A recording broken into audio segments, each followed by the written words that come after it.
History Club, and this is my presentation on history's craziest and most ridiculous weapons. Because why not? Oh, give a shout out. In a minute, or later. So Stephanie, scoot more. Yes, thank you. So before we start, I am going to exclude any weapons that, yes, actually worked, because you would be surprised. What is the difference between worked and worked with air quotes? Propaganda, and basically people saying, yes, it works when no, it really doesn't. So you're not including Greek fire on here? Because that definitely worked. It's ridiculous, but definitely worked. Yeah, it's not in here, I'm sorry. And any of them Everybody, involve just listen. animals, because unfortunately... Turning your dog into a howitzer tank? Unfortunately, this one is very common. It's unfortunately common. And remember, these were military funded. Yep. All right, and now we start. So since the beginning of time, humans have craved power, and what better example of power than weapons? And errors! So throughout history, people have become increasingly desperate for power. Lord of Flies. Now, you have gone from desperate to stupid. Are we sure that they're not synonymous for the same? Huh? Never mind, continue. All right. So, please remember, as you lose all faith in humanity, I already have humanities. remember and question, who you vote into office? And who's running the military? And actually, People. yes, a lot of these did pop up circle. World War II. Don't know why, wish I knew. World War II. The pickle something. gun. The puckle gun. I thought that said pickle gun. Everyone sees that. So the religious machine gun, the puckle gun it's the puckle gun. I also don't have pictures. I wish I did, but Google wanted to argue with me. Surprise. So the puckle gun was patented in 1784 by James Puckle, and it was actually considered the world's first rapid-fire weapon or functioning machine gun. Now, you're probably wondering what's crazy about this. Well, it's not the gun necessarily, it's the ammunition. See, during this time, the English were kind of facing off against the Muslim Turks. So for the puckle gun, you had round bullets for our lovely Christians. Don't ask, I don't know why they'd be shooting their own. Anyway, so you had round bullets for Christians, and then you had square bullets for the Muslim Turks that were supposedly more painful. So if you were a Muslim Turk and you got shot with a square bullet, it was supposedly more painful so that they would be convinced to convert to Christianity because it was so much better for some reason. I would like to know who was the person who tested this. Either way, you were getting shot! And also, what would they do if we ran into someone who's Jewish? It doesn't matter, not important. They don't matter, apparently. That's a god of Alright, ring revolver. Side note right now. Boys, if you want to propose to your girlfriend or anything else, this is how. As long as she's a gun fanatic. This is funny. This is very funny. Continue. Alright, so the Dyson Petite Protector Ring. So, this one, I couldn't actually find when it was patented or created, but it came in 5, 6, and 7 shot models, firing 2mm pinfire rounds or 4mm. And yes, it did fire live rounds. As opposed to dead ones. Yes. And it was popular with gamblers, so sitting there playing cards, I've lost everything. Shoot everyone. Or shoot Only. yourself. Or that too. The problem with this little guy was it was actually rather risky to use because the powder burns usually caused a little bit more damage to yourself than the person you were actually shooting. And plus, 2 to 4 millimeter pinfire rounds, not that big. So it would be the equivalent of probably, I don't know, getting stung by a bee or something. Ow. Like, seriously, that's probably about a Weaker BB gun. Yeah. Yes, sir. Is this a palm gun? I mean, was it in the palm? No, you wore it. It was a ring. It was. This is functioning. It is the world's smallest functioning revolver. Stop smacking the Promethean board. It did nothing to you. Scoot in. Oh, there it is. It patented during the 19th century. Wait, do you have a picture of this? I have no pictures because Google wanted to argue with me. We can I'm look sorry. them up later, people. Yes, I will look all of these up if you wish. That's cool. Yes, that's how I want. That's how I want someone to propose to me with. Just Yeah, that's not happening. Go, continue. all right. Who me? This was the actual name for the weapon. Right off. All right. So designed during World War II by Americans to aid the French resistance. Have fun with that one. So this was essentially, I guess, a chemical weapon. It was a stench weapon to be used against It's German. the fart gun from Despicable Me. I wish it was actually a fart. Actually, wait. It was not a gun. It was, I guess, some sort of grenade or mini bomb. Or That is something. genius. So, it was carried by the French resistance in small and easily concealed dispensers. Basically, if you were French resistance, you'd basically walk past the German officers, toss it, and they'd immediately start reeking. The idea behind this was that it was to lower morale within the German ranks that were occupying France, so that it would lower morale, and they'd just, like, I guess, leave or something? Like... That is actually really Also, smart. if you were a civilian and you were using these a lot, you would start to think the Germans, get shower like they were supposed to. You wouldn't want to hang out with those German occupiers. Well, even the So- German, because if you throw it on an officer, like it Yeah. says, then it's kind of hard to maintain that strict, like, fascist discipline when your officer just smells like poop all the time. Yes, You know. and of course, the volatile compounds are going with that. Yep. So why was it called Who Me? Because Ooh, me? I totally didn't fart. Nope, that Yes, wasn't me. Oh, would you really okay. take responsibility for that? Okay. Yes. Now the problem with this one, aside from just why, Genius. was that because of the volatile compounds, not only were the German officers now It affected the person using it as well as the person Yes. who received it. yes, you the user were also at risk of So moving on now. The overcompensator. Germany! This one's fine! I wish to God that I had a picture of this, because this. Continue. Okay, so this guy was World War II Germany. This one. The Schwer, I can't pronounce that, Gustav. So German for heavy Gustav. This sucker was heavy, as in this thing was 1,350 tons, and it had to be transported in pieces that took teams of 250 men 54 hours to move and assemble at each location. And it took another 2,500 men to dig the embankments for it and to lay the tracks to move it with. I think we have seen this.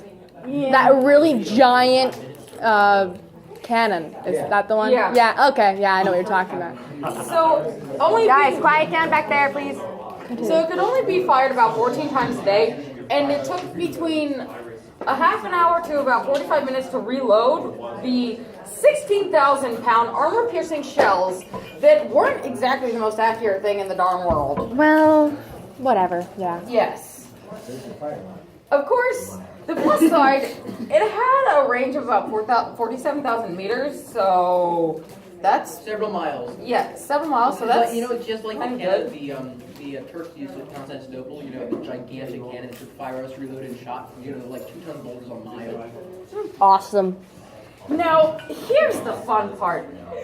So it was sort of this cannon was huge, on tracks, and in a fixed position.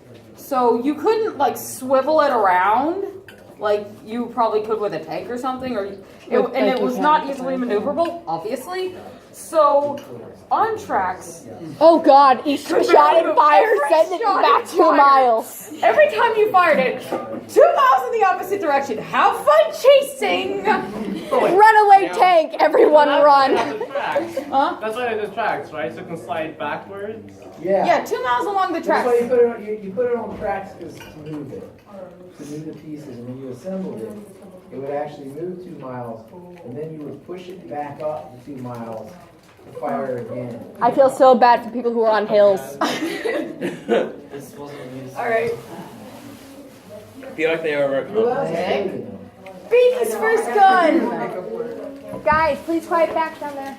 This is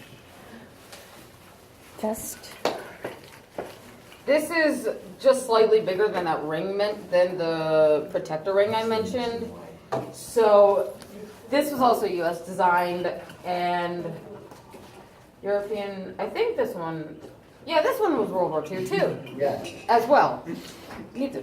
Okay, so the FP 45 Liberator, tiny little thing like squirt gun size. Think that really, really small gun from Think Men those- in Black. Think those mini squirt guns that you always shot at each other with when you were kids. So this is actually surprising for me because that seems like a kind of a large range for something that was probably that big. A 1 pound design. Yep, World War II, 1941. It was closer to a flintlock than a pistol.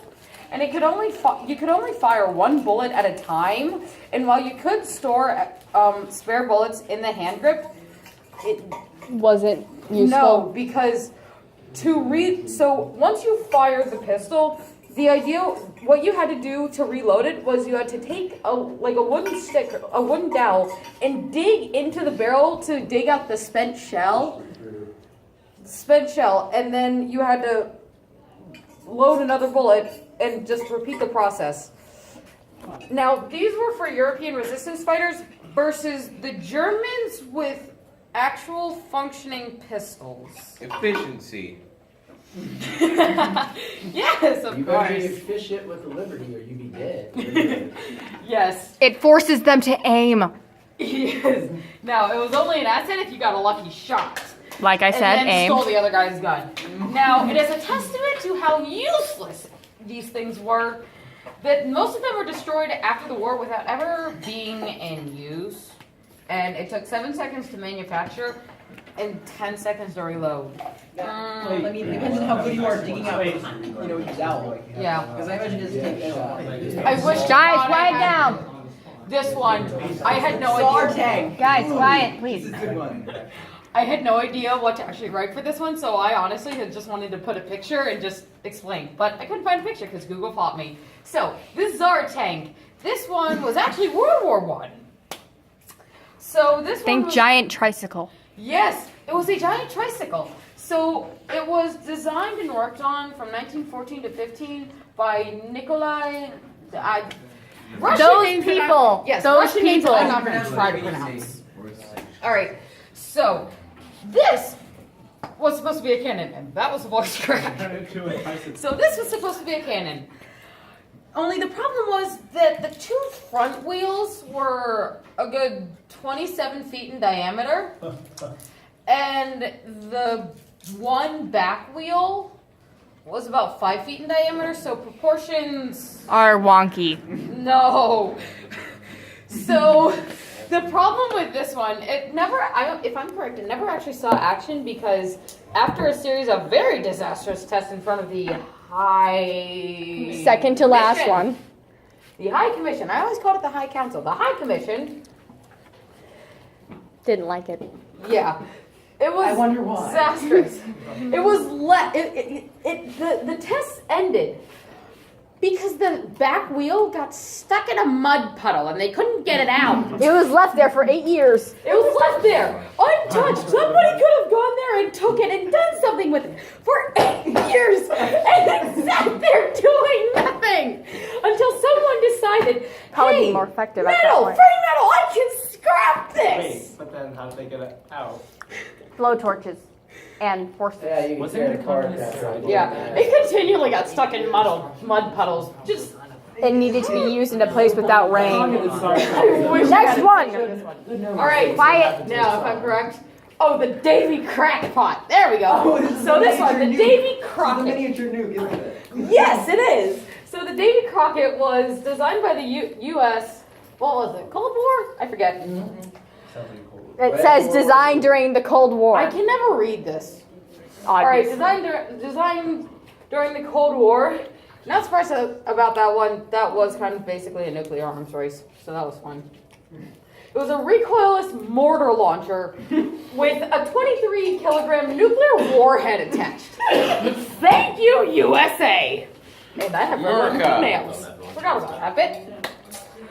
So the blast shield was equivalent to about 10 to 20 tons. yeah. So so if you like Big. blowing Lots. that stuff up, yeah. And so it was so dangerous that it had to be fired remotely from a mile away. So you're in your little bunker, fire, click, mile away. If it has to be used from far away, why did they even have to make it recoilless? That seems now kind of redundant at that point. Yeah. And let's see. You can So reload it faster. yeah. Upon detonation, the radiation produced by the Guys, shells quiet. was lethal up to a quarter of a mile away, and instantly lethal at 500 feet. So you have a recoilless mortar launcher attached to the back of a Jeep. How well is that going to go? Well, here's what cracks me up. If our bombs are too powerful, let's make baby nukes. This is their tip. We'll make less powerful baby nukes so we can use them. What was the range? Now, Was the range just Next, everyone. Was the range just a mile, or could it be? I don't know what the range was. All I know is that Might it was be a smart thing that lethal we up don't to a know. quarter of a mile, and it Someone's had being a murdered outside the room. and you had to launch it from a mile away remotely. So here's the fun one. Well, you gotta remember that. All right, I promise. Ignore that. So I promise this is coming. So now, and this is also a shout out to my lovely Emily that's gone. I miss you. Come back to me. All right. Now, because the U.S. does not know what in the heck it's doing, I present to you this lovely piece of artwork. The gay bomb. The gay bomb, designed in 1994. I don't know what war we were fighting at that point that they decided, let's go with this one. Oh boy. So, it was developed in the Wright Laboratory in Ohio. It was intended to be a non-lethal chemical weapon. Now, it was supposed to. Now, the theory behind this bomb, the idea behind it was that it was it would launched over enemy lines. It would discharge female sex pheromones over basically the presumably Enemies. all male armies, so that they would proceed to conduct homosexual acts on each other and just be too Busy with to each do anything other else. to fight the oncoming people with guns. If you are in the middle of a war zone and you suddenly get in the mood, are you really going to act on it, or are you going to run away from the people coming with guns? You tell me. So this is kind of like the fart bomb, but different. Close, because let's see, the same proposal included ideas for halitosis bombs, flatulence bombs, and heavy sweating bombs. I question that last one because Dehydration true, yes, but at the same time, causes hallucinations. so this one cost about Unbelievable. $7.5 million. This was designed. Oh yeah, but that's like 1 month. They came to their senses after a month.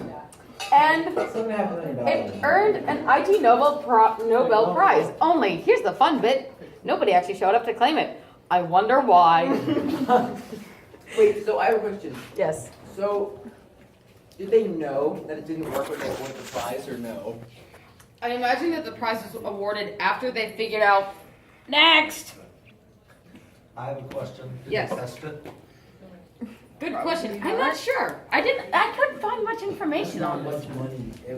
That got canceled early. $7.5 million from the government. It's like $2 from the Indians. I mean. Are there any more? Or is All that right. it? And Guys, that's all. Any questions?